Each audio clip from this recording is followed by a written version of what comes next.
Aleluia. Santo é o Senhor. Rendemos nossas vidas hoje aqui, Senhor, a Ti.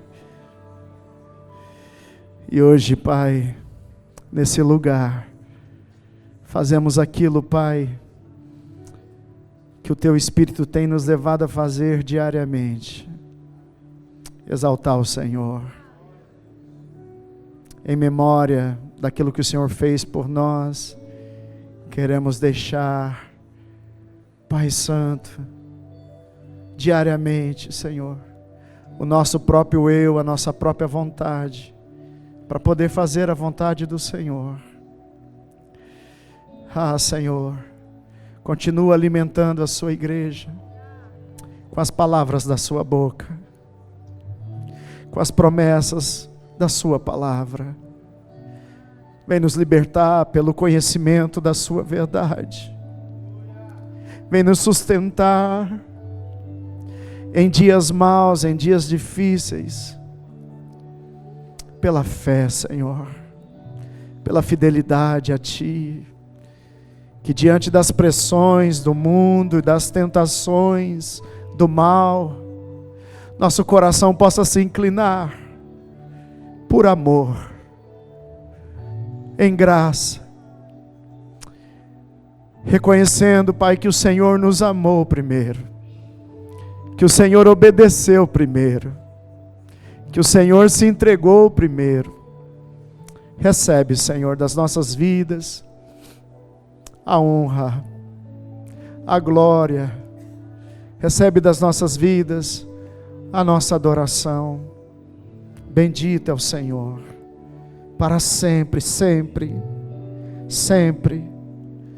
Esperamos a sua volta para governar céus e terra, conforme as tuas promessas. E até lá, Senhor, sejamos sustentados pela sua promessa, sejamos sustentados pela sua palavra. Em nome de Jesus, continua nos edificando. Como igreja nessa noite, queremos ouvir a Tua voz, a Tua verdade, a Tua palavra. Em nome de Jesus, Aleluia, glória a Deus. Pode se assentar, queridos. Glória a Jesus. Abra sua Bíblia comigo no livro de Apocalipse, o livro da revelação. Aleluia. Apocalipse capítulo 2. Nós vamos encerrando esse capítulo com esse último trecho. E é a quarta igreja que Jesus fala com intimidade, fala com autoridade. É uma carta dedicada a um grupo de igrejas, 7 igrejas, que estão na Ásia, isso por volta do 1º século, pertinho do ano 100 do 1º século, depois da morte e ressurreição de Jesus. Essas 7 igrejas da Ásia, é um grupo de igrejas simbólica, que provavelmente o apóstolo João esteve influenciando, pastoreando, cuidando com o ministério. Aquele que ficou conhecido como discípulo do amor, aquele que expressava com muita facilidade o seu amor a Jesus.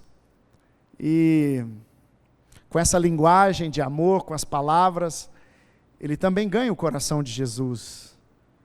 E ele é preservado, ele fica como sendo o último apóstolo a morrer e dar a sua vida por Jesus. Amém? Então, Jesus aparece então nessa visão e ele pede então para que João esteja escrevendo. E saem então 7 cartas para 7 igrejas. E nós entendemos que essas 7 igrejas representam uma plenitude, uma totalidade de toda a igreja de Jesus. Não só naquele 1º século, mas através de todos os séculos. A mesma palavra que Jesus pode falar hoje, essa palavra ele já falou ontem, porque ele é o mesmo ontem, hoje, e será eternamente, amém? E aquilo que está sendo tratado lá no começo, é algo que o Senhor também está tratando em todo o processo da nossa história como igreja, e será assim até o dia de Jesus. Sabe por quê, irmãos? Porque nós somos conhecidos como igreja, mas Jesus não está tratando uma instituição, Jesus está tratando,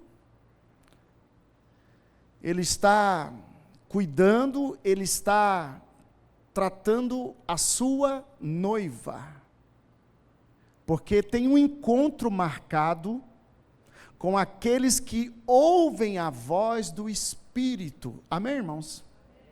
E que estão sendo chamados pela verdade do Espírito, e que estão colocando então a sua vida na cruz, até o fim, custe o que custar, porque assim foi a vida do nosso Mestre, mas que nós também teremos a mesma alegria que Jesus teve, que ao terceiro dia Ele ressuscitou, amém, igreja? Numa vida que não perde mais para a morte, uma vida que foi vencida, que venceu o pecado, e que agora nem o mal pode mais atingi-lo. Ele foi provado pelo mal, foi tentado pelo mal, santificou a sua vida, foi até a morte, ressuscitou, e ressurreto, Ele traz uma nova humanidade, um novo homem, para um novo céus, e para uma nova terra, amém, irmãos? Essa é a promessa de Jesus. Então, irmãos, essas palavras de Jesus para a igreja de Tiatira é uma palavra para nós. Quem é a igreja do Senhor aí? Diga amém. Amém. Aleluia. Vamos ler então o texto, Apocalipse, capítulo 2, a partir do versículo 18. Estamos numa ministração, uma série de ministrações, 7 igrejas, e aqui nos nossos cultos de ceia, nós estamos meditando nas cartas de Jesus à igreja. Então, carta à igreja de Tiatira, versículo 18 diz assim: ao anjo da igreja em Tiatira escreva, estas são as palavras do Filho de Deus, cujos olhos são como chama de fogo e os pés como bronze reluzente. Conheço as suas obras, o seu amor, a sua fé, o seu serviço e a sua perseverança, e sei que você está fazendo mais agora do que no princípio. No entanto, contra você tenho isto: você tolera Jezabel, aquela mulher que se diz profetiza. Com seus ensinos, ela induz os meus servos à imoralidade sexual e a comerem alimento sacrificado aos ídolos. Dei-lhe tempo para que se arrependesse da sua imoralidade sexual, mas ela não quer se arrepender. Por isso, vou fazê-la adoecer, e trarei grande sofrimento aos que cometem adultério com ela, a não ser que se arrependam das obras que ela pratica. Matarei os filhos desta mulher, então todas as igrejas saberão que eu sou aquele que sonda mentes e corações, e retribuirei a cada um de vocês de acordo com as suas obras. Aos demais que estão em Tiatira, a vocês que não seguem a doutrina dela e não aprenderam, como eles dizem, os profundos segredos de Satanás, digo: não porei outra carga sobre vocês. Então somente apeguem-se com firmeza ao que vocês têm, até que eu venha. Aquele que vencer e fizer a minha vontade até o fim, darei autoridade sobre as nações. Ele as governará com cetro de ferro e as despedaçará como um vaso de barro. Eu lhe darei a mesma autoridade que recebi de meu Pai, também lhe darei a estrela da manhã. Aquele que tem ouvidos, ouça o que o Espírito diz às igrejas. Amém, irmãos? Aleluia, glória a Deus. A mensagem de Jesus, irmão, à igreja de Tiatira, E se eu não me engano aqui, a carta que tem uma mensagem até mais prolongada. E como praticamente em todas as cartas, Jesus aponta aquilo que a igreja está fazendo ou sendo como algo que lhe agrada, mas ele traz também uma repreensão, uma exortação, aquilo que a igreja está vivendo, que não agrada ao Senhor. E nós estamos caminhando então por essas 7 igrejas do Apocalipse, e estamos percebendo como cada carta revela uma dimensão daquilo que Cristo procura em sua igreja. Jesus está identificando aquilo que a igreja está vivendo como positivo, mas também como negativo. Amém?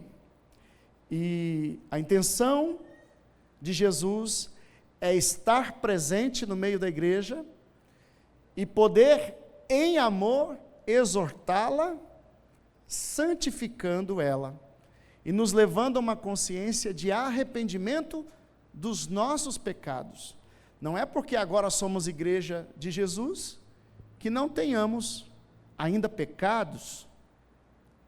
E as cartas, essas 7 cartas, vão dar para a gente essas dimensões, esses ângulos de visão daquele que nessa carta se identifica como aquele que tem os olhos como chama de fogo. Amém, queridos? Os seus olhos estão vendo todas as coisas, e o fogo é aquele que pode tocar todas as coisas e purificar todas as coisas, e também pode transformar todas as coisas, aquele que tudo vê. Amém, queridos? Aleluia. Eu quero lembrar você que na primeira carta, na igreja de Éfeso, tinha doutrina, tinha discernimento, mas a exortação de Jesus é que essa igreja tinha abandonado o primeiro amor. Esmirna era uma igreja que sofreu perseguição, mas Jesus fala para que ela permaneça fiel. E essa igreja de Esmirna é uma das 2 igrejas entre as 7 que não recebe repreensão. Então é meio que assim, entre as 7, que é uma totalidade, Jesus está dizendo que tem 2 entre as 7 que se mantém fiel, como se desse a todas as outras um testemunho, e Jesus precisa de 2 testemunhas. Amém, irmãos? 2 testemunhas. Então, na igreja de Pérgamo, nós ouvimos aqui na última ministração de ceia, é a igreja que não negou a fé, mas começou a permitir uma mistura. E lá Jesus trata uma figura que é Balaão. Já nessa carta de Tiatira, Jesus traz uma figura interessante, fala de Tabela, a igreja, mas também traz uma figura do Antigo Testamento, que é Jezabel. Em Pérgamo, a mistura estava entrando na igreja, começando, mas já em Tiatira, a mistura estava sendo institucionalizada. Balaão é a figura que Jesus usa, para falar como um profeta ou um falso profeta, que induz ou seduz a igreja. E Jezabel como aquela falsa profetisa que monta um sistema. Não é mais sedução. Já passou do processo. A coisa em Tiatira fica pior. E o que Jesus vai tratando, sabe, uma por uma, a gente vai chegar nessa 4ª igreja e aquilo que Jesus identifica como sendo pecado está mais profundo. está mais enraizado no meio da igreja. Aqui, no caso, a mistura com a idolatria, com a imoralidade sexual, com o paganismo, já é algo institucionalizado, irmãos. Impregnado na doutrina, na cultura, no jeito da igreja ser. Amém? Porque uma coisa, irmãos, uma diferença entre ser atacado pelo pecado e aprender a conviver com o pecado, a ponto, irmãos, de institucionalizarmos aquilo que a própria palavra, a verdade de Deus, ela julga como pecado. Mas nós, com interpretações subjetivas, com muita habilidade e sutileza, a igreja que tem autoridade, como igreja, está institucionalizando, tolerando, e isso fica muito sério, porque Jesus deu toda a autoridade à igreja, e a igreja está tendo autoridade para poder ir contra a verdade. E que é interessante nessa carta, irmãos, ele não diz que eles são Jezabel, ele diz que essa igreja está tolerando Jezabel. E me parece também que Jesus vai falar de uma personagem que está dentro da igreja. Ele fala de uma maneira figurativa, inclusive até o próprio nome, Jezabel, mas me parece que ele está falando de uma pessoa que está dentro da igreja e é mulher, e ela tem essa influência, a ponto do detalhe da carta dizer assim, olha, eu vou, aí fica bem particular para a igreja daquela época, eu vou matar os filhos desta mulher, se vocês não se arrependerem. E Jesus fala assim, e vocês vão saber, as outras igrejas vão saber que eu sou aquele que sondo corações e mentes. Então Jesus está falando de maneira literal, mas também de maneira figurativa, numa sabedoria profunda e profética. Amém? E o mais impressionante é que Tiatira não era uma igreja fria, sem fé, sem obras, e porque Jesus está declarando, irmão, nesse trecho da carta, conheço as suas obras, seu amor. Essa igreja tinha amor, amém, irmãos? Essa igreja tinha fé, tinha serviço, essa igreja estava perseverando, e inclusive essa igreja estava crescendo, irmão, porque Jesus vai dizer, sei que você está fazendo mais agora do que no princípio. É uma igreja crescente, uma igreja que está se desenvolvendo, ela tem amor, ela tem obras, ela tem fé, ela tem serviço, ela tem perseverança, e isso aqui, irmão, são valores extraordinários para uma igreja. Mas o que Jesus está identificando aqui é essa mistura. É possível, irmãos, participarmos da igreja de Jesus e termos expressões de amor, de serviço, de fé, de doutrina, mas estar misturados, institucionalizado entre nós, está sendo doutrinado, ensinado entre nós, pecados que a igreja está dizendo que não, depende, a cultura é assim, é uma maneira que a gente vê assim. Idolatria. Nós temos uma igreja conhecida no mundo todo, a igreja de Jesus, cristã. E há 500 anos atrás, alguém de dentro dessa igreja, chamado Lutero, ele foi com as próprias escrituras confrontar a idolatria institucionalizada dentro dessa igreja. Cristã, tem amor, tem fé, tem serviço, tem doutrina,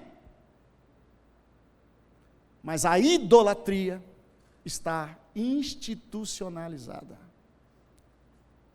Amém, queridos? A igreja católica. Se você for falar com um católico, ele vai dizer, não, isso não é idolatria, é isso aqui, isso aqui, isso aqui.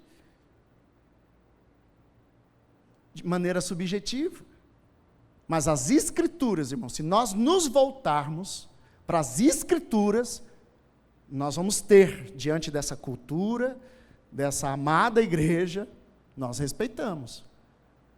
Mas aconteceu, há 500 anos atrás, um irmão dentro dessa igreja, e a partir daí nós temos um movimento chamado protestante, e aonde você está aqui agora numa igreja chamada evangélica, que é fruto dessa raiz. Agora, eu estou falando com evidência aqui, daquilo que Jesus está falando, olha, tem idolatria institucionalizada dentro. E dentro da igreja evangélica, nós corremos um risco muito grande, irmãos. Porque nos parece que a gente foi liberto da idolatria, nós não temos imagens, escrituras, conforme o texto sagrado diz que não é para ter, nem para fazer. Mas nós podemos sofrer da mesma exortação, que é uma idolatria subjetiva. Nós idolatramos a nossa denominação, nós idolatramos o nosso pastor, e alguma tradição ou cultura que a gente tenha como comunidade, que a gente estabeleça, e isso se torna mexer nisso. Um outro detalhe na carta, irmão, que Jesus está tratando é sobre imoralidade sexual. Imoralidade sexual. E a gente vai ter escândalos e escândalos no meio da igreja, seja católica ou evangélica. Infelizmente, irmãos, infelizmente, nós temos, por exemplo, irmãos, uma dificuldade na igreja evangélica, de quando líderes da igreja acabam, infelizmente, tropeçando no pecado da idolatria, da imoralidade sexual. E não é tratado, irmãos, conforme as Escrituras. Eles inventam um monte de coisa, passa a mão, ou passa o pano, pega esse pastor, irmão, e mantém esse segredo. O pastor caiu em adultério. Aí a gente inventa, irmão, a igreja inventa um negócio, dá uma disfarçada, pega esse pastor, manda ele para outra igreja, para outra cidade, e aquilo não é tratado. E aquilo não é tratado. Não é exposto. Pastor, mas tudo tem que expor? Um líder, um bispo, um pastor tem que ser. A Bíblia diz isso. Faz parte da ética da igreja. Está no Novo Testamento, irmãos. Amém, queridos? Precisa ser tratado. Eu não sei se você percebeu, irmãos, queria tocar nesse assunto, mas você que acompanha igrejas e figuras de líderes religiosos na internet, a maioria dessas grandes igrejas que se destacam muito na internet, os líderes têm caído. E se a coisa está pegando lá naquela escala, irmão, o que pode estar acontecendo entre nós? E aqui que eu queria te chamar a atenção, irmãos. Nós estamos diante de um Deus, de um Senhor, que deu a vida pela igreja, e que Ele está presente na igreja. Amém, irmãos? O seu Espírito move a igreja. E se a gente deixar de ouvir o Espírito, e não nos voltar para a verdade, irmãos, há um tempo de arrependimento. Jesus está dizendo, haverá um tempo de juízo. Eu estou identificando isso na igreja, eu estou falando sobre isso na igreja. Arrependam. Não chame, sabe, irmão, não tolere, Não invente uma cultura que disfarce.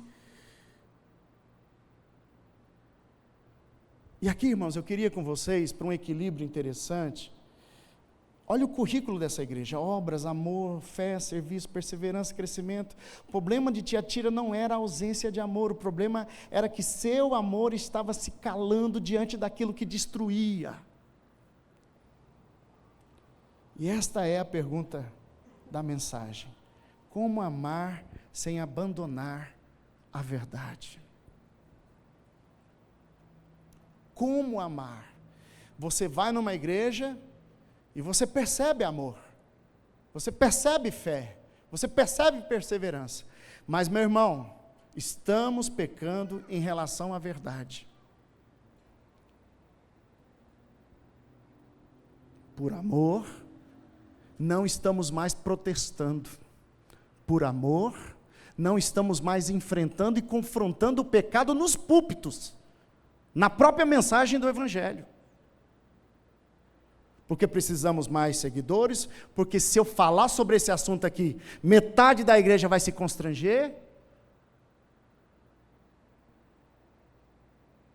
E aí você tem um Senhor que vem e fala as claras para a sua igreja: imoralidade sexual, idolatria. Amém, irmãos?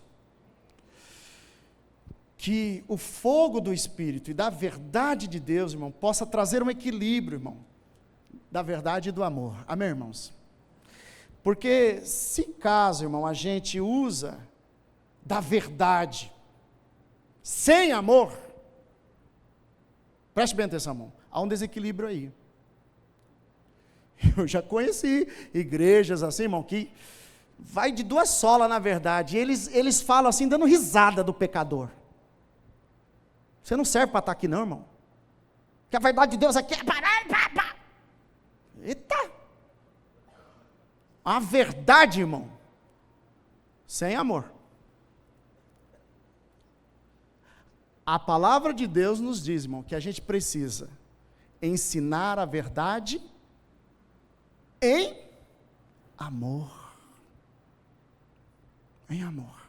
Essa igreja estava tendo amor, mas Jesus diz assim: está faltando alguém falar a verdade aí. Vamos equilibrar isso. Amém, irmãos? Essa cidade, Tiatira, ela era diferente de Pérgamo, porque Pérgamo era marcada pelo poder político, pelos grandes centros religiosos. Tiatira era uma cidade menor, mas intensamente comercial. Era uma cidade de trabalhadores, artesãos, comerciantes, oficinas. Inclusive, é por esse detalhe, quando Jesus fala assim, ó, está aqui alguém com os olhos de fogo, está alguém aqui com os pés reluzentes, como de bronze. Essa metalurgia, né? De trabalhar o metal, de trabalhar a madeira, de trabalhar, é uma cidade marcada por esses serviços, por esses trabalhos, essa parte comercial. E aí, Jesus ele vai falando com essa cidade, com essa igreja, trazendo essas características. Nessa cidade era conhecida como algumas corporações profissionais, trabalhadores de tecidos, tinturarias, cerâmicas, padeiros, trabalhadores do couro e dos metais. Jesus então vai usando essa linguagem para falar com a cidade e falar com essa igreja. Amém, irmãos? Lá em Atos 16, abra sua Bíblia comigo, versículo 14, eu quero trazer uma referência para você, de uma irmã que vai ouvindo a mensagem do apóstolo Paulo, e essa mulher, ela é identificada, ela tem um nome, e fala que ela é de Tiatira. Essa cidade de um comércio intenso. E lá em Atos 16, 14, olha o que diz: uma das que ouviam era uma mulher temente a Deus, chamada Lídia, vendedora de tecido de púrpura da cidade de Tiatira. O Senhor abriu seu coração para entender a mensagem de Paulo. Amém, irmãos? Amém, queridos? Essa mulher, olha só que interessante, Jesus trata uma figura feminina, que é Jezabel, dentro da carta de Tiatira. E é interessante essa experiência do apóstolo Paulo e essa menção das Escrituras Sagradas, falando de uma mulher, identificando assim, olha, vocês podem abrir o coração para a revelação do Evangelho, vocês podem se arrepender e chegar ao Evangelho. Assim como tem Lídia, uma mulher dessa cidade, temente a Deus, mas escuta o Evangelho pela primeira vez. Ela temia a Deus, ela buscava o que era sagrado. Talvez no meio da idolatria, do paganismo, ela se aproxima de Paulo e ela vai ouvindo o Evangelho. E a Bíblia diz que ela se converte, ela é batizada, e a partir de Lídia, irmãos, a igreja é estabelecida, eu acho que em Colossos, e dali, é muito interessante esse destaque para Lídia, porque se abre o caminho do Evangelho para a Europa, entende? Ásia, Europa ali. Então, é muito interessante, se a gente contar que o Evangelho chegou até o Brasil, aqui na América do Sul, passou por essa mulher chamada Lídia, entende? A referência dela, o Evangelho começa a chegar na Europa, e da Europa depois vai chegar aqui para as Américas. O grande desafio desses cristãos em Tiatira era que trabalho, relações sociais e religião frequentemente se encontravam. Veja bem, irmãos, a vida no comércio, nesses profissionais, podia envolver festas, banquetes e práticas ligadas às divindades dessas corporações. Então, por exemplo, você era um trabalhador que estava trabalhando normal, mas dentro do comércio, seu patrão, ele reverenciava uma figura idólatra, um ídolo. E nessa cidade de Tiatira, a idolatria era intensa. Então, quem trabalhava no comércio acabava sendo influenciados. Por quê? Você ia trabalhar para um patrão, para um grupo ali de empresa, e esse grupo de empresa, esse patrão, era devoto de tal ídolo. Então, inclusive, as negociações, o comércio, era muito impregnado a cultura da idolatria. Então, era difícil, irmão, para um crente. Esses crentes que estavam na igreja, eles tinham que, às vezes, deixar de trabalhar. Eles estavam padecendo dificuldades, porque eles não queriam praticar a idolatria, não queriam ser influenciados pela idolatria, só que a idolatria e a imoralidade sexual estavam impregnadas na cidade. Entende, irmãos? Como trabalhar sem negociar a fé? Como participar da economia sem participar da idolatria? Está impregnado. Como viver dentro do sistema sem permitir que o sistema viva dentro da gente? Vou dar um exemplo aqui bem assim, para a gente, os irmãos que trabalham no comércio. Aquela situação, né? Você é empregado, aí está lá o seu superior, chefe, líder ou um patrão. E aí o patrão chega, ó, pede para você mentir. Você sabe que é uma mentira.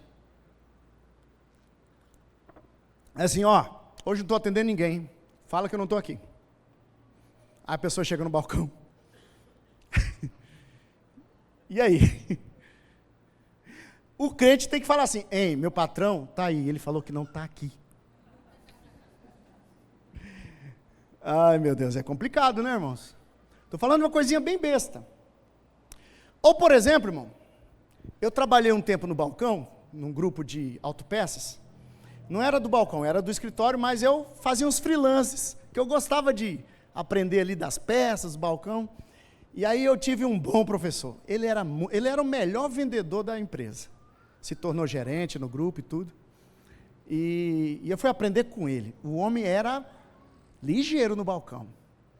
Como eu era do escritório, eu trabalhava na área também de precificação, trabalhava tudo ali, no estoque, no fiscal, no financeiro. Então, chegava lá, vai ter essa peça, ele ia lá, buscava, o cara entendia muito. Quando chegava aqui, irmão, sério mesmo, o preço, vamos colocar, R$100 era o valor bruto.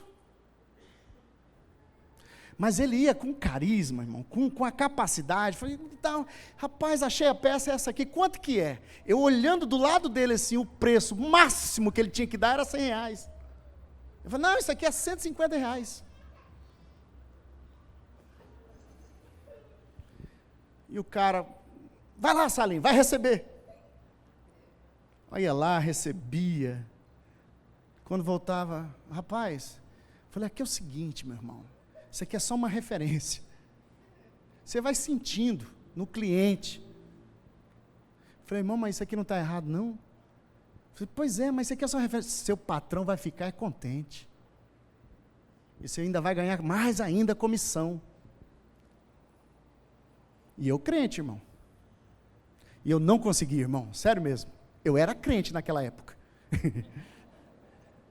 Eu tinha medo, irmão, eu tenho medo. Eu tenho medo, irmão, de ficar ganhando. Sabe, eu tenho medo disso. Mas tem gente, irmão, que tem isso na veia. Para ganhar dinheiro, meu irmão, não importa o valor. Você mente. Se você é abusivo, irmão. Então o que eu quero te dizer, irmão, como viver dentro de um sistema sem permitir que o sistema viva dentro da gente. É isso que essa igreja estava enfrentando. Eles tinham que ir para o comércio, tinham que trabalhar, só que a cultura, irmãos, o sistema de idolatria dominava o comércio.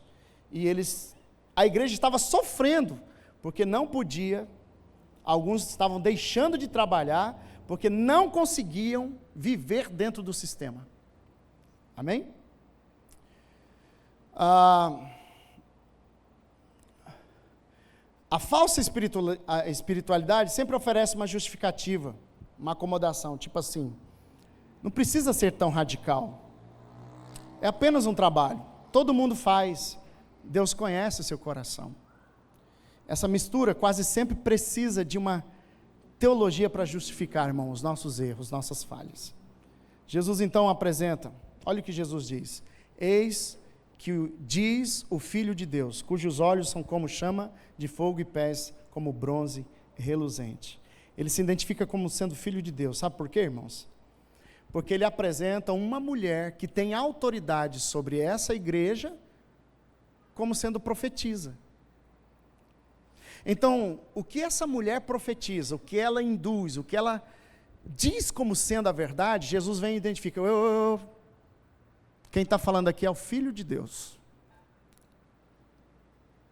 Se você manobra a revelação, está aí diante de você quem é a verdade. Amém, irmãos?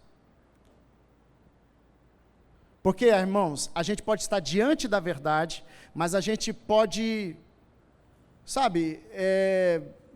subjetivar, e a gente pode viajar na maionese com a verdade, irmãos.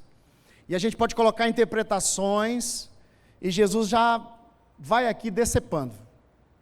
É o Filho de Deus. É aquele que vê todas as coisas. Então Jesus está reivindicando aqui, sua autoridade, sua identidade como sendo a verdade. Se um profeta ou um falso profeta trabalha com a interpretação da verdade, está aqui diante de nós aquele que é a verdade. Então não tem variação. Amém, irmãos? Não tem variação. É isso que Jesus está dizendo. Eu tenho os olhos como chama de fogo e os pés reluzentes como bronze, dizendo a sua autoridade da verdade, a sua autoridade do seu juízo em relação à verdade. Amém, irmãos? Eu quero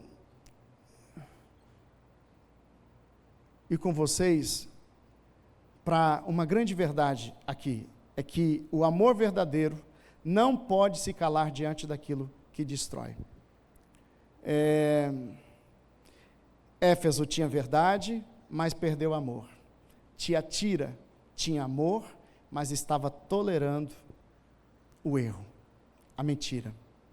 E esses são dois perigos, irmão. Pegar a verdade sem amor pode produzir uma religiosidade fria. E o amor sem verdade pode produzir uma tolerância destrutiva. Amém, queridos? E a resposta que a gente precisa ter é de um equilíbrio entre o amor e a verdade. Abra comigo a sua Bíblia em Efésios 4:15. É isso que o Senhor fala através da vida do apóstolo Paulo.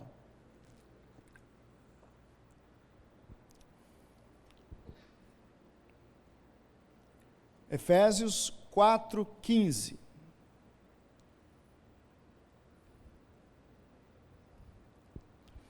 Antes, seguindo a verdade em amor, cresçamos em tudo naquele que é o cabeça, Cristo. Amém, irmãos? Verdade em amor. O amor verdadeiro, ele não humilha, ele não acusa por prazer, irmão. Eu já percebi, irmão, na vida religiosa, na vida com a igreja, tem irmãos que se enchem de uma autoridade da verdade e se esvazia, irmão, de uma forma ridícula até, infantil, da autoridade do amor. Nessa relação que a gente tem com a igreja, com os irmãos da igreja, a gente vai perceber, irmãos, que você sente o prazer que eles têm de estarem certos e falarem a verdade, sabe?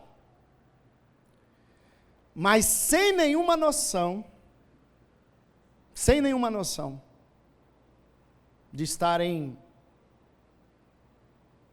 se equilibrando em amor. E nós estamos diante de uma situação delicada, irmão. Tem pessoas que, pelo conhecimento que tem, humilha o outro, sabia? Humilha. Eu já tive algumas experiências de ouvir homens, mulheres que ministram a palavra de Deus, e você percebe, irmão, que aquela pessoa tem muito conhecimento bíblico, mas depois você vai ouvir, na relação com os irmãos, é uma pessoa que tem muito orgulho do que sabe, muito orgulho da verdade que sabe, mas não tem amor, não consegue se relacionar com os irmãos. É conhecido assim como, não, esse irmão é bom de púlpito. O cara, quando pega o microfone, domina, disseca a palavra. Só que, meu irmão, ninguém consegue falar uma coisa boa quando ele está sem o microfone.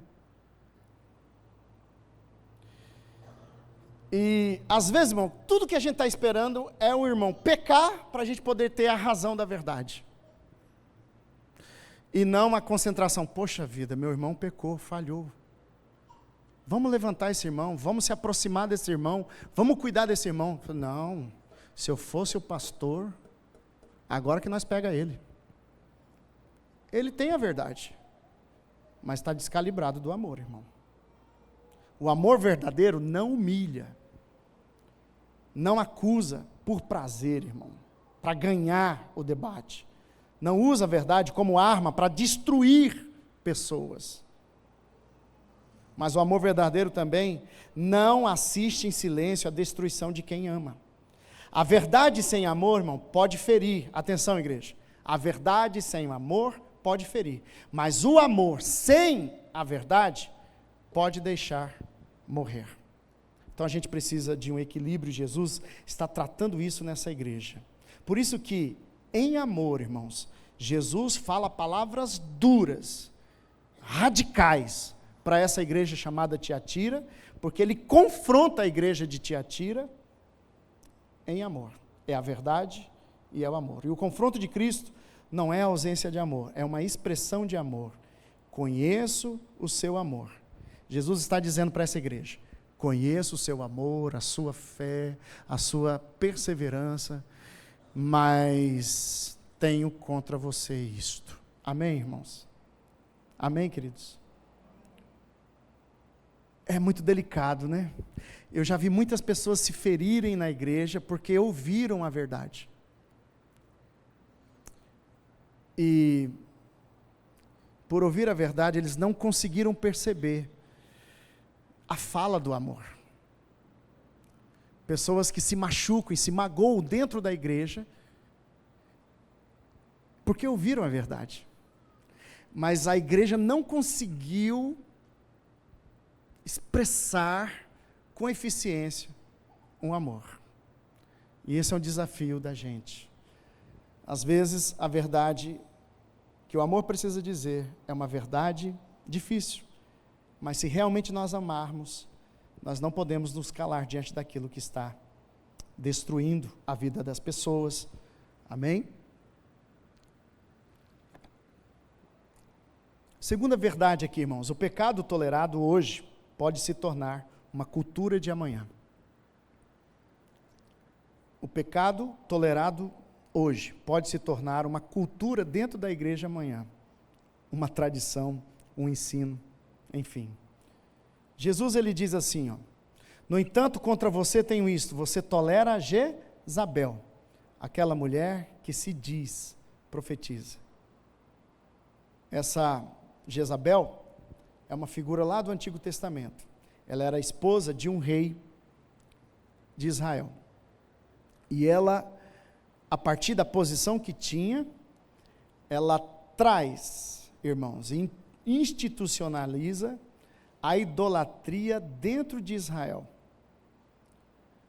Jezabel do Antigo Testamento representa idolatria, falsa espiritualidade, abuso de poder e perseguição da verdade. Ela não apenas adorou Baal, irmão. Ela ajudou a estabelecer um sistema de culto a Baal dentro de Israel. Sendo esposa do rei, ela então agora traz. É muito interessante porque Balaão dá essa dica lá para o rei que queria destruir Israel. Não, pega as mulheres e começa a ir para a imoralidade, começa a tentar os homens de Israel.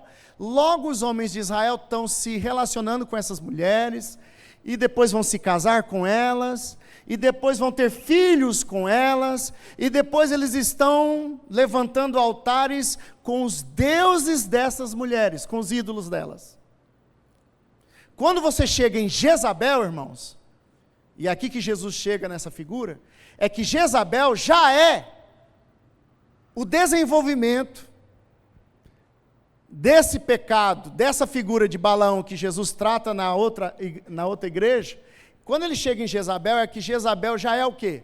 Jezabel já é uma mulher, ela é esposa de um rei de Israel, ela tem filhos com esse rei, e essa mulher agora, ela é uma rainha. E ela tem uma influência, e o que ela faz? Ela não só cultua a Baal, ela traz com habilidade um governo, uma autoridade idólatra. Ela cria um sistema, e esse sistema, irmão, ela vai perseguir e matar os profetas de Israel. Poxa vida, mas não é só... Não, ela tem autoridade, foi instituído autoridade para ela. O governo está na mão dela, o marido está com ela, mas quem governa é aqui, ó, a mulher sábia edifica a sua casa. Amém, irmãos? A sua palavra influencia seu marido. E aí Israel vai se aprofundando, irmão, na idolatria. De maneira, irmãos, que os profetas de Deus são acuados, intimidados, perseguidos e mortos. Aí você vai lembrar daquela situação do profeta Elias. Lembra de Elias? O profeta Elias vai para a caverna, fica querendo pedir de Deus a morte, porque ele acreditou na palavra de Jezabel, que disse que iria matar ele. Aí ele faz uma consulta, e a consulta dele dá o resultado: não, só sobrou eu, tem poucos profetas. A mulher fala e acontece. Ela matou um monte de profeta. Vai matar eu também. O profeta vai para a caverna, irmãos. Para vocês perceberem como o sistema vai ficando institucionalizado, vai ganhando força, que quem é da verdade vai se intimidando, vai aceitando, vai tolerando, irmão. O profeta Elias, é muito interessante esse episódio. Ele tinha, irmão, um tempo atrás, provocado os profetas de Baal, 450 profetas. Pede, não, pode fazer o altar aí, o Senhor vai responder com fogo, e Deus responde ele com fogo, ele humilha os profetas, e a Bíblia diz que ele matou os profetas. Teve matança daqueles profetas de Baal. Só que o tempo passa, a mulher está ali, se torna rainha, o tempo vai passando, e a idolatria se torna agora a verdade de Israel. E esse profeta de Deus agora sofre. Entende, irmãos? E ele tem um momento, irmão, de ficar acuado. Ele vai e fala, não adianta falar, não adianta orar, não adianta, não, porque está... Entende, irmãos?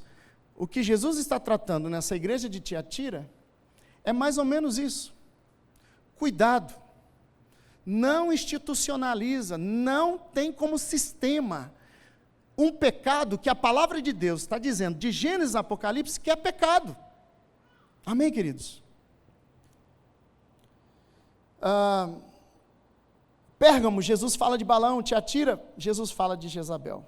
Balaão seduz, Jezabel estabelece o sistema. Amém, queridos? Pecado tolerado hoje pode se tornar a cultura de amanhã. E eu estou falando de pecado, irmão, porque tem muitos irmãos que pega uma coisa que não é pecado, é uma tradição, e fala que é pecado e vira uma...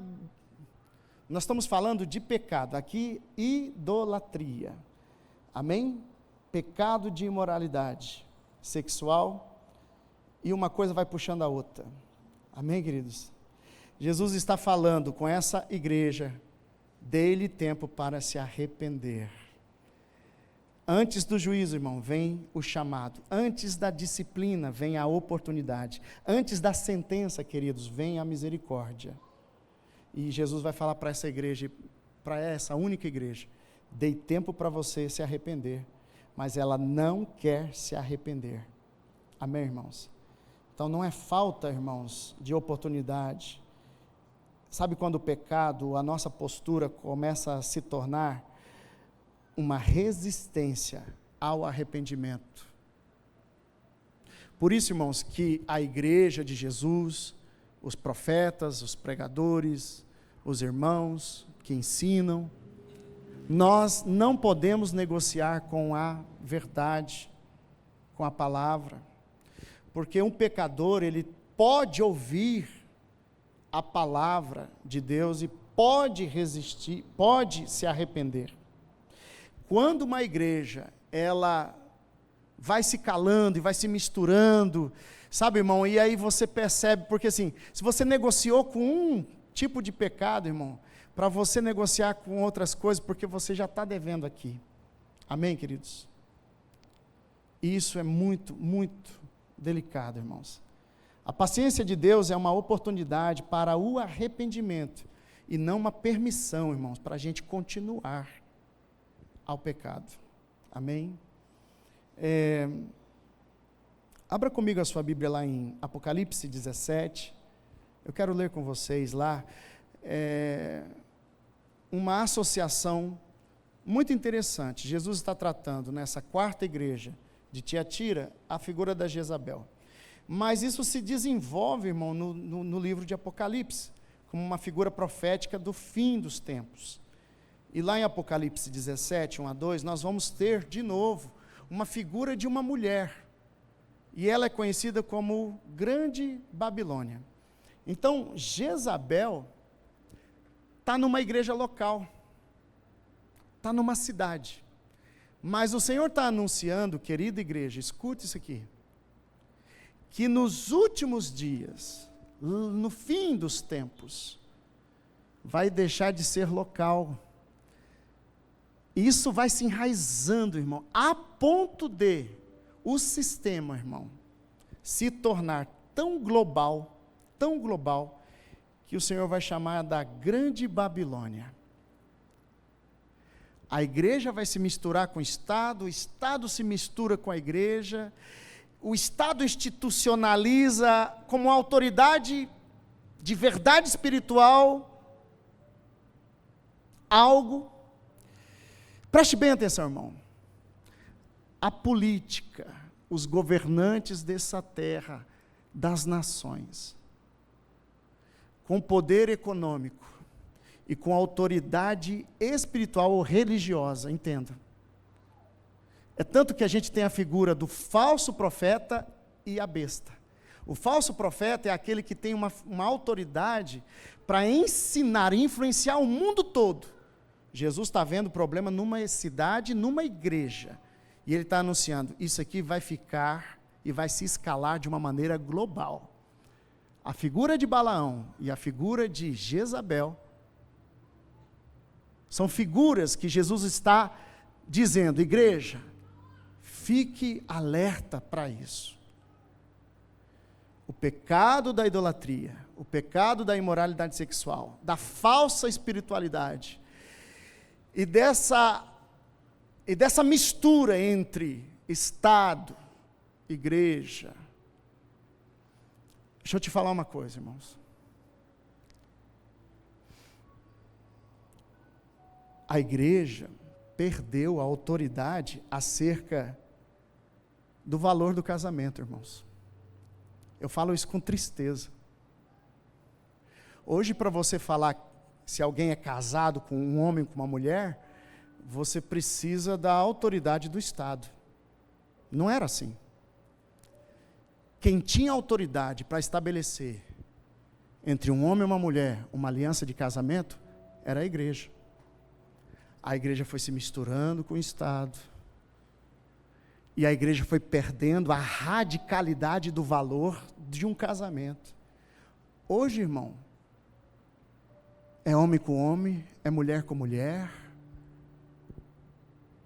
E o Estado está dizendo, você é homem, você é mulher, você está casado. E a igreja, irmão, você já casou no cartório? Perdemos, irmão, a autoridade. Hoje, irmão, está difícil. Deixa eu falar uma coisa delicada aqui, irmãos. Quando é que você ouviu, irmão, a mensagem acerca do casamento, da aliança? Porque nós temos pastores que estão governando a igreja, com a autoridade da igreja, que estão no segundo, no terceiro casamento, irmãos.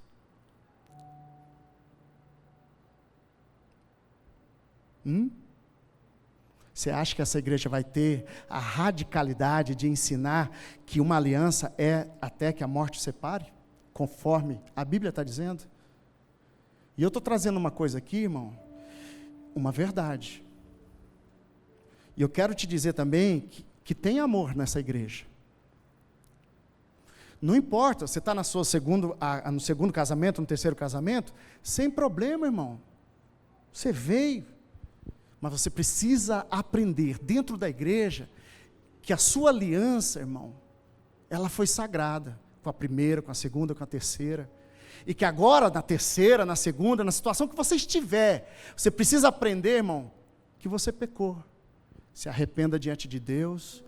E você, irmão, não vai receber dessa igreja aqui. Não, irmão, você tem que voltar para a primeira mulher. Você tem que... Não, irmão, pelo amor de Deus. Continua com a mulher que você está. E agora, quando você aprende sobre o que significa aliança, viva com essa mulher ou com esse marido uma aliança redimida. Que aprendeu agora a verdade, que teme essa verdade e que agora vai se santificar nesse casamento aí. Mas tem uma coisa que a Bíblia está dizendo, irmão. Isso para qualquer membro comum. Você está salvo, Jesus vai voltar, você vai subir, amém, irmãos? Mas precisamos nos arrepender. A igreja nem ensina, irmão, que isso é pecado mais. Agora tem um negócio muito sério, não para membro de igreja, irmão, mas para pastor. O texto está claro. Você quer ser bispo? Marido de uma só mulher. Agora, irmão, tem um trem aqui polêmico. E aí? Sua igreja ensina sobre isso? Sua igreja estrutura o ministério? Presbítero? Você quer ensinar a igreja e governar a igreja? O texto sagrado está dizendo, marido de uma só mulher. O ministério, irmão, de governo da igreja e de ensino na igreja de Jesus tem um critério de ética fundamental acerca da aliança do casamento. Marido de uma só mulher. Ah, porque eu estou com a atual. Não, irmão. Irmão, se eu tiver um problema, uma dificuldade com a minha esposa, alguma coisa, primeira coisa que eu vou comunicar para vocês, irmãos, não sou mais pastor. Não posso. Respeito isso. Vou para o banco, vou ser tratado, vou congregar com os irmãos, mas eu não vou poder mais exercer a autoridade de governo e ensino na igreja. Vou ser amado, sou perdoado, vou subir, vou ir com Jesus. Mas o que eu não posso, irmão, é permanecer como uma autoridade, como bispo, como pastor da igreja. É simples, irmão. Vamos levantar os irmãos da palavra. Filtro, irmãos. Por quê, pastor? Porque está escrito. Você sabia que a gente tem essa radicalidade nessa igreja? Você sabia? É a primeira vez que eu estou falando com vocês. A gente vai fazer uma série sobre isso, irmãos. A verdade é que todos que estão recebendo membresia nessa igreja estão ouvindo isso da minha boca. Já tem uns 4, 5 anos. Sim ou não, irmãos? Toda a classe membresia, irmão, eu toco nesse assunto. Eu ensino a você que está chegando nessa igreja, que nós temos essa ética, que nós temos essa verdade, que não abrimos mão dela e que nós temos amor sim. Porque quem peca aqui, recebe graça, recebe perdão, continua irmão, e se ele foi pastor, irmão, ele não vai ser mais. Pode fazer qualquer outro ministério na igreja, mas pastor não. Agora imagine você, uma igreja, que meu irmão, não tem esse filtro. Não tem, irmãos. Uma igreja que institucionalizou algo que Jesus tem na sua palavra de maneira clara, irmãos. Amém, queridos? Em aconselhamento, irmão, de casamento, eu escuto de homens e mulheres experientes da vida. E eles vêm procurar conselho e a gente conversa.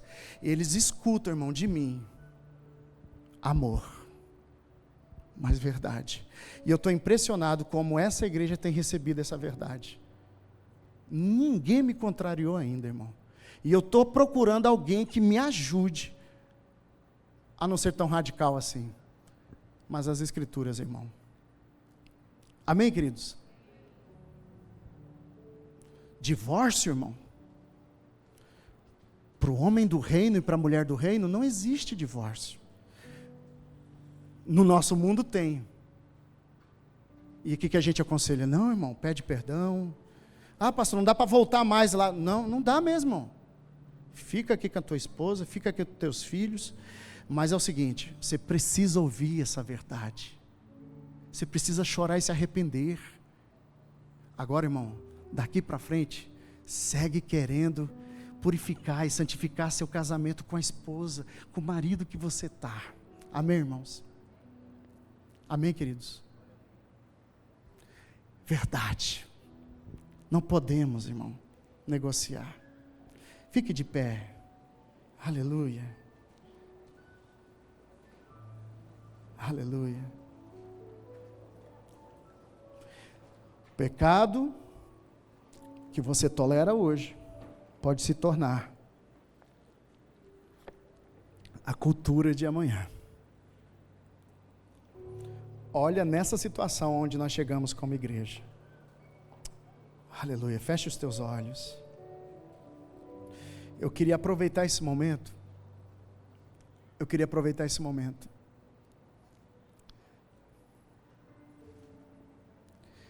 quero convidar o ministério diaconal, com muito temor.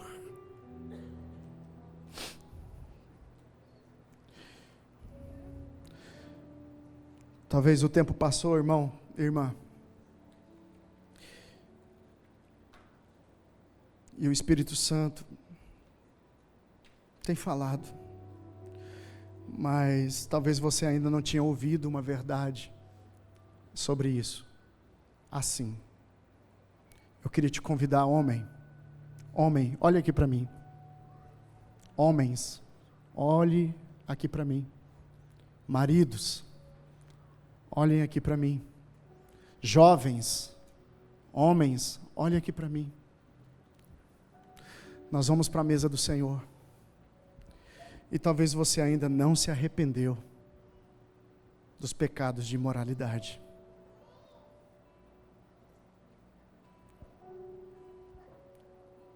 Mulheres, olhem aqui para mim. Esposas, olhem aqui para mim. Talvez a gente ainda não pediu perdão, ou confessamos, ou nos arrependemos de alianças quebradas. Como assim, pastor? Quando um homem se deita com uma mulher, diante de Deus, irmão, não é de cartório. Não, irmão. Você pode achar que eu estou sendo duro aqui, eu quero te convidar. Manda uma mensagem para mim para me convencer. Se isso está ou não está na palavra de Deus. Nós vamos conversar. Quando um homem se deita com uma mulher, diante de Deus, isso já é uma aliança de casamento. Se tornam uma só carne. E quando se tornam uma só carne, o que Deus uniu, ninguém pode separar. Isso fica como memória diante de Deus e da sua palavra. Talvez isso perca a memória em você. Mas isso foi um pecado. Jovens que estão aqui e não se casaram, preste bem atenção. Talvez você já se deitou com uma menina, com um menino, e você está achando, não, quando eu casar, não, meu irmão, diante de Deus, o Senhor chama isso de casamento. No livro do profeta, ele diz: eu sou a testemunha entre você e a mulher da sua juventude. Eu odeio o divórcio. Maridos, eu não estou nem falando de infidelidade, de se deitar com outras mulheres, eu estou falando de imoralidade sexual. Na nossa mente e com o nosso próprio corpo, pecamos contra o corpo de nossa esposa e vice-versa.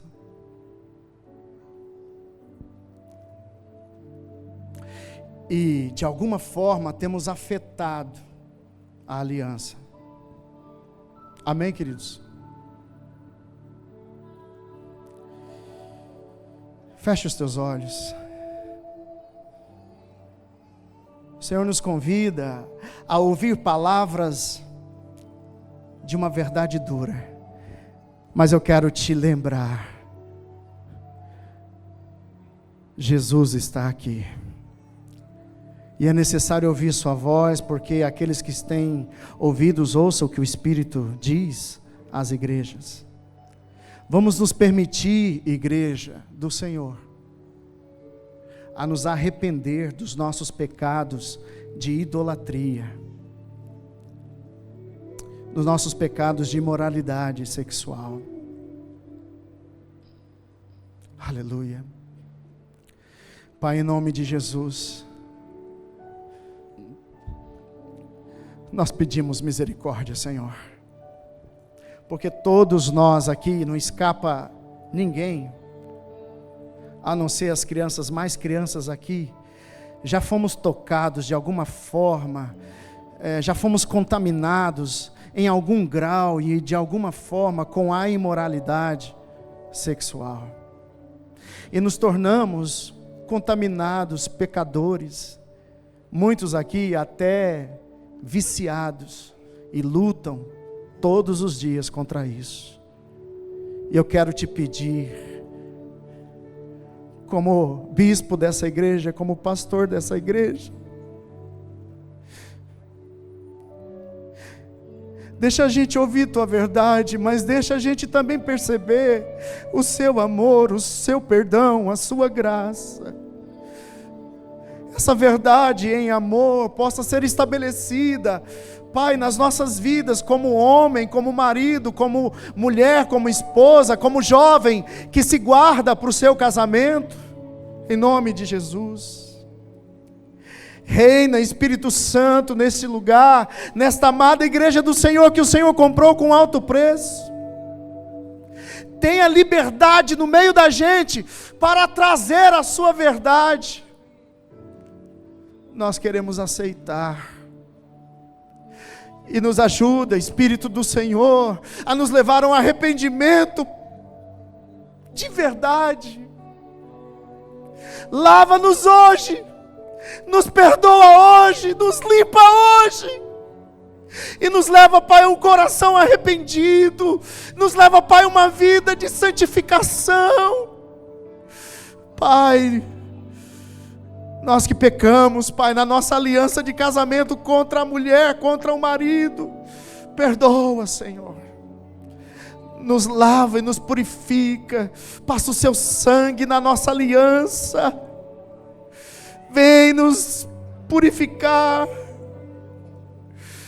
vem nos tratar, vem nos limpar, vem nos santificar, porque o Senhor, Pai, está trazendo uma mensagem à igreja, e não é só uma mensagem, é um tratamento, Pai, porque o Senhor merece uma igreja santificada, uma igreja redimida, uma igreja que ouve a verdade e segue em amor a voz do seu Senhor, para se apresentar no último dia como uma noiva, sem ruga, sem contaminação. Meu Deus, meu Deus, tem misericórdia de nós, tenha liberdade com a sua voz e a tua palavra, o teu Espírito. Vem, Espírito Santo, e nos revela o nosso pecado. Vem, nos constrange com seu amor, e nos leva ao arrependimento dos nossos pecados. Nessa noite de ceia, diante do pão e do vinho, diante do corpo e do sangue do Senhor, e a memória do sacrifício da cruz, nos arrependemos, Pai.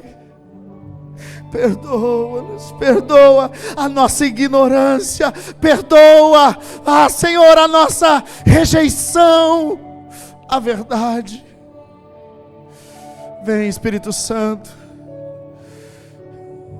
nós consagramos esse pão e esse vinho, esses elementos, para a comunhão da sua igreja com o Senhor. Em nome de Jesus consagramos. Amém, Jesus. Pegue o pão, pegue o vinho. Você que é batizado nas águas, você que já confessou publicamente, através do batismo, a sua fé, a sua esperança, o seu arrependimento, aleluia, em Jesus. Você que ainda não é batizado nas águas, espere um pouquinho, logo logo teremos batismo. Você que é de outra igreja, está congregando, está nos visitando, essa ceia do Senhor é para o pecador arrependido. Vem com a gente, participa desse momento de arrependimento, aleluia, de esperança, do renovo de Deus em nossas vidas. Oh,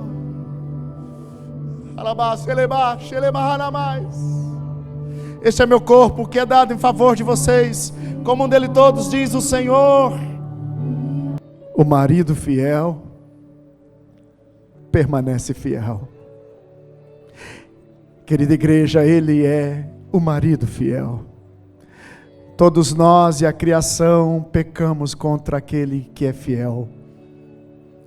Ele tinha uma aliança. Em Adão nos tornamos infiéis.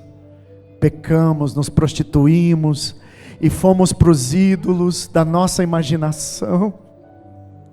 E pecamos. E uma aliança só termina quando há morte.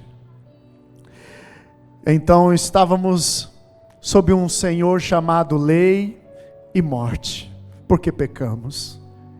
Só tinha uma forma. Ele, que é fiel, escolheu morrer para nos dar uma nova aliança com Ele.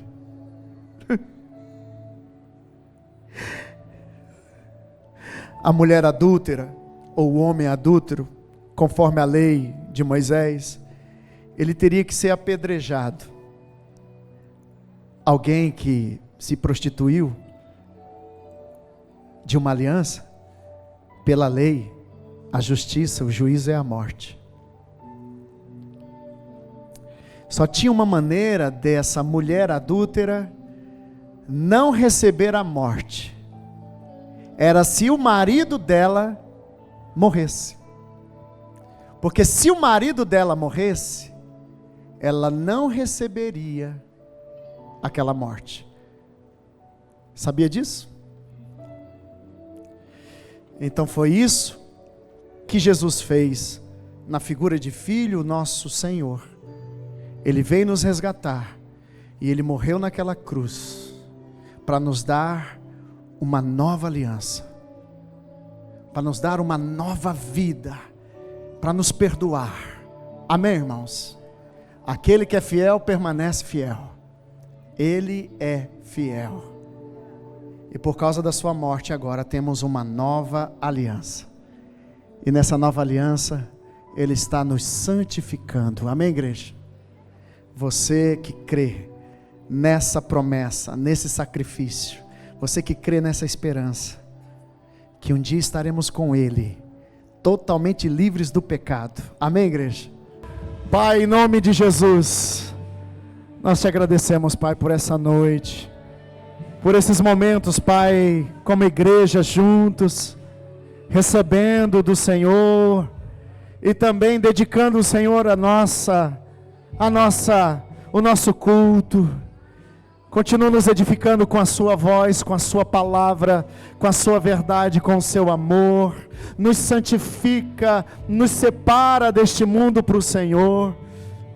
Que haja proteção do Senhor, a revelação do Senhor sobre a vida de cada irmão, cada irmã, cada família aqui. Em nome de Jesus, Pai, continua a tua bênção sobre nós. E nós profetizamos assim uma semana de frutificação, de bênção, de cuidado do Senhor sobre a vida de cada um, em nome de Jesus. Uma semana, Pai Santo, de ouvir tua voz e nos levar ao arrependimento genuíno, nos separando, Senhor, do pecado para o Senhor. Em nome de Jesus, assim nós oramos e nós profetizamos. Amém. Amém, igreja? Aleluia. Aplauda Jesus, Ele reina, Ele está no nosso meio. Aplauda mais alto ao Senhor.